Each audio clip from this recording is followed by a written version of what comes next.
Good morning दोस्तों। आप सभी को स्टॉक मार्केट अपडेट्स में स्वागत है। आज हम बजाज हाउसिंग फाइनेंस के फुल डिटेल्स और फुल एनालिसिस करेंगे। आप लोगों से मेरा निवेदन है, इस वीडियो में लास्ट तक आप लोग बने रहें। इस वीडियो में बजाज हाउसिंग फाइनेंस के एक भी एस्पेक्ट हमसे छूटने वाला नहीं है। सारे एस्पेक्ट को एक एक करके कवर करेंगे। वीडियो में आगे बढ़ने से पहले आप प्लीज़ मेरा स्टॉक मार्केट अपडेट्स चैनल को लाइक करें, सब्सक्राइब करें और अपने दोस्तों के बीच में शेयर करें। सबसे पहले हम बात करेंगे इस आईपीओ का ओपनिंग डेट 9 सितंबर मीन्स आज मंडे को इसकी ओपनिंग हो चुकी है और क्लोज होगा 11 सितंबर को। ये आईपीओ जो है फेस वैल्यू 10 के यानी स्टैंडर्ड वैल्यू पे आईपीओ आया हुआ है, फेस वैल्यू 10 पे। इस आईपीओ का प्राइस बैंड 70 रुपीज़ है और एक लॉट में 214 शेयर्स आपको मिलेंगे। इसके बाद हम बात करेंगे बजाज हाउसिंग फाइनेंस आईपीओ में कितने आपको पैसे की रिक्वायरमेंट है। सबसे पहले अगर आप रिटेल कोटा में अप्लाई कर रहे हैं तो आपको लगभग 15,000 रुपये की रिक्वायरमेंट है, 14,900 रुपया। और इस स्मॉल एचएनआई में अप्लाई कर रहे हैं तो आपको 2,10,000 रुपये की ज़रूरत है। बिग एचएनआई में अगर आप अप्लाई कर रहे हैं तो आपको 10 लाख और 10 लाख से ऊपर जितना भी आप आईपीओ अप्लाई कर सकते हैं इसके लिए आप एलिजिबल है। मीन्स एक फंडा है स्मॉल एचएनआई 2 लाख से लेकर के 9,99,000 तक, बिग एचएनआई 10 लाख रुपये एंड उससे अबव। जो बजाज हाउसिंग फाइनेंस आईपीओ है, इस आईपीओ के प्रोमोटर है Bajaj finance limited and Bajaj Finserv limited.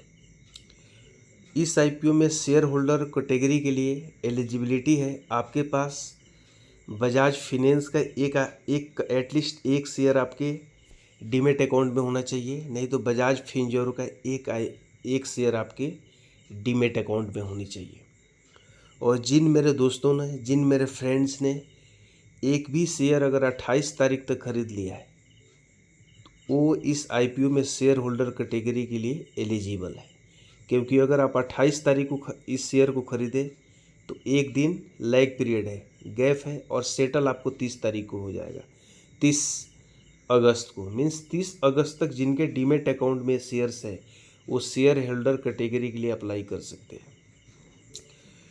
दूसरी बात यह है दोस्तों, अगर आप शेयर होल्डर कोटा में अप्लाई कर रहे हैं तो आप मैक्सिमम 13 लॉट के लिए अप्लाई कर सकते हैं। यानी 13 लॉट के लिए अगर अप्लाई कर रहे हैं तो 1,95,000 रुपीज़ लगभग आपका एक्सपेंडिचर होने वाला है।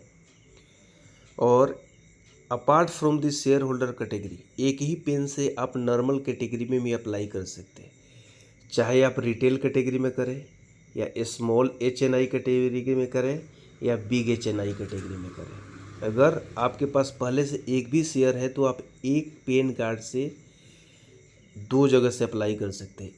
एक तो शेयर होल्डर कैटेगरी में कर सकते हैं और दूसरा आप एज यूजुअल नॉर्मल कैटेगरी में कर सकते हैं, चाहे आप एक लॉट की करें या स्मॉल एचएनआई में करें या बिग एचएनआई में करें। जो बजाज हाउसिंग फाइनेंस कंपनी है मेनली ये क्या है, हाउसिंग फाइनेंस करती है।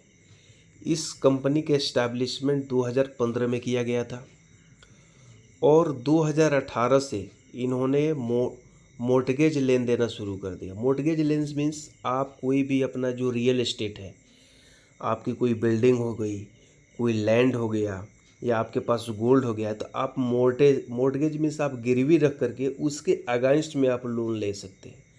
अगर आपके पास लैंड है, गोल्ड है, कोई भी रियल एस्टेट है, तो अगर मान लीजिए कि आपका 100 रुपये का कोई भी रियल एस्टेट है तो आप 70 रुपीज़ का लोन ले सकते हैं।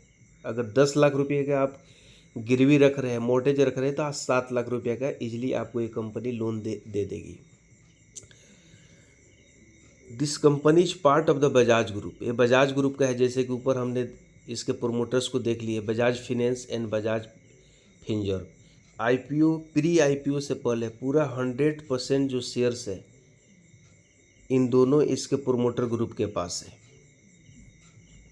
इसके बाद हम बात करेंगे Bajaj housing finance limited financial information. इसके फिनेंशियल इन्फॉर्मेशन के बारे में हम बात करेंगे। इसका फिनेंशियल स्टेटस जो है बजाज फिनसर्व की बहुत स्ट्रॉन्ग है। आप यहाँ पे देख सकते हैं इसका असेट में कितना ह्यूज ग्रोथ हुआ है। यहाँ पे चाहे आप असेट की चर्चा कर लें या आप रिवेन्यू की चर्चा कर लें, बट अनफॉर्चुनेटली जो हमारा जस्ट जो अभी फिनेंशियल ईयर कंप्लीट हुआ है उसमें इसके रिवेन्यू में भी डाउनफॉल हुए हैं और इसके प्रॉफिट आफ्टर टैक्स पैट में भी डाउनफॉल हुए हैं। तो इससे हमको घबराने की ज़रूरत नहीं है। एक फिनेंशियल ईयर में किसी उसके प्रॉफिट में कम हो जाने से कोई समस्या हमको नहीं है। ये जो इस कंपनी का फिनेंशियल स्टेटस है it is very strong. Business cycle में किसी भी बिजनेस में हमें एक लाइन पे हमारा बिजनेस साइकिल नहीं चलता है। कभी हमारा पीक पे रहेगा तो कभी नीचे रहेगा तो कभी अप में रहेगा। ओवरऑल इस कंपनी की फिनेंशियल स्टेटस की बात करें तो बहुत स्ट्रॉन्ग है। उसके बाद सबसे इम्पोर्टेंट जो फैक्ट है, जो भी कोई भी व्यक्ति जो रेशनल होता है हमको पहले जीएमपी न दे करके इसके ईपीएस वैल्यू और पी वैल्यू हमको देखना बहुत ज़रूरी है। पी वैल्यू क्या होता है? Earning per share. मतलब अगर आप एक शेयर खरीद रहे हैं तो फ्यूचर में उससे कितने रिटर्न आने की ज़रूरत है, कितने रिटर्न आना एक्सपेक्टेड है। तो हमारा अभी आईपीओ इशू होने से पहले हमारा जो पी वैल्यू है 2.21 है और पोस्ट लिस्टिंग होने के बाद इसकी पी वैल्यू 2.32 हो जाएगा। ये बहुत स्ट्रॉन्ग है और बहुत हेल्दी कंडीशन में है। सेकंड हम बात करेंगे price earning ratio. Price earning ratio का मतलब ये होता है कि अगर हमको 1 रुपया किसी शेयर से कमाना है तो उसके लिए उस कंपनी में मैं कितना रुपया इन्वेस्ट करूँगा तो मैं 1 रुपया कमा लूँगा।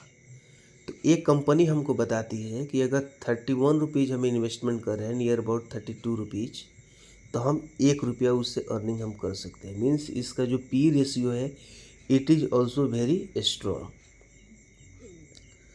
इसके बाद हम इस वीडियो में बात करेंगे आईपीओ आने के पीछे ऑब्जेक्टिव्स क्या है। तो आईपीओ आने के पहले ऑब्जेक्टिव क्या है कंपनी के? This company intends to utilise the net proceeds towards the following objective. जो भी आईपीओ से इनके पैसे आने वाले हैं उसका मेन ऑब्जेक्टिव है augment capital base to meet future business requirement of the company towards onward lending. Means जो कंपनी का फ्यूचर में क्या प्लान है, हमें कितने लेंड कर सकते हैं हाउसिंग सेक्टर में, या मोर्टेज रख करके हम लोन कर सकते हैं, कितना लोन कर सकते हैं। तो उनका प्लान है कि हमारे पास अगर आईपीओ से 2,800 करोड़ रुपीज़ आती है तो हम अपने बिजनेस को कितना एक्सपेंशन करेंगे, हम कितना दूसरों को लेंडिंग कर सकते हैं, उधार दे सकते हैं। इसको देखते हुए, इसके मद्देनज़र रखते हुए कंपनी ने नियर अबाउट 2,700 करोड़ की आईपीओ लेकर के आई है। और हमारे मार्केट का सबसे जो मेन फिनेंशियल एडवाइज़र डोडोवा साहब है, दिलीप डोडोवा साहब, उनका एडवाइस है हमारे लिए, स्ट्रॉन्ग एडवाइस है इस आईपीओ में अप्लाई करने के लिए। उसके बाद हम शेयर होल्डर रिजर्वेशन के बारे में बात करेंगे। तो शेयर होल्डर के लिए टोटल 5,000 मिलियन वर्थ रुपीज़ का शेयर कोटा में अलॉटेड है। और एक बात बोल रहा हूँ, शेयर होल्डर कैटेगरी के लिए जितना मैक्सिमम लॉट आप अप्लाई करेंगे उतना आपकी प्रोबेबिलिटी ज़्यादा है। और दूसरी चीज़ ध्यान रखना है कि शेयर होल्डर कोटा में आप 13 लॉट से ज़्यादा अप्लाई नहीं कर सकते। अगर आप 13 लॉट से ज़्यादा अप्लाई कर रहे हैं तो आपका अप्लीकेशन सीधे it will directly going to cancel your application. तो हमेशा याद रखना है, अगर आपके पास ज़्यादा पैसा है तो आप 13 लॉट इसमें लगाइए और 1 लॉट रिटेल में लगाइए, स्मॉल एचएनआई में लगाइए, एक बिग एचएनआई में लगाइए। उसके बाद हम बात करेंगे जिन भाइयों के पास शेयर होल्डर बजाज फाइनेंस या बजाज फिनसर्व की आईपीओ है। एक ईमेल आया हुआ है परसों के डेट में, यानी 6 तारीख की डेट में एक ईमेल आया हुआ है नियर अबाउट, चाहे किसी को 4 बजे ईमेल आया हुआ है, किसी को 5 बजे ईमेल आया है। इस ईमेल में क्लियरली यहाँ पे आपका डीमैट अकाउंट मेंशन है यहाँ पे, और यहाँ पे आपका नाम मेंशन है। ये तो डिटेल्स तो आपको हमने चर्चा ऑलरेडी कर लिया।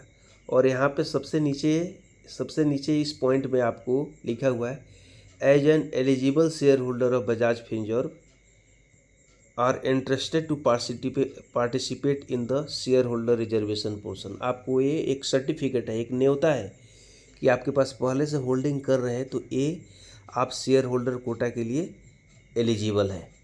इसी के साथ हम वीडियो को समाप्त करते हैं, और एक बार फिर आप लोगों से मेरा विनम्र निवेदन है, प्लीज़ ज़्यादा से ज़्यादा इसको लाइक करें, सब्सक्राइब करें, और अपने फ्रेंड ग्रुप में, स्टूडेंट ग्रुप में, फैमिली में, परिवार में इसको शेयर करें।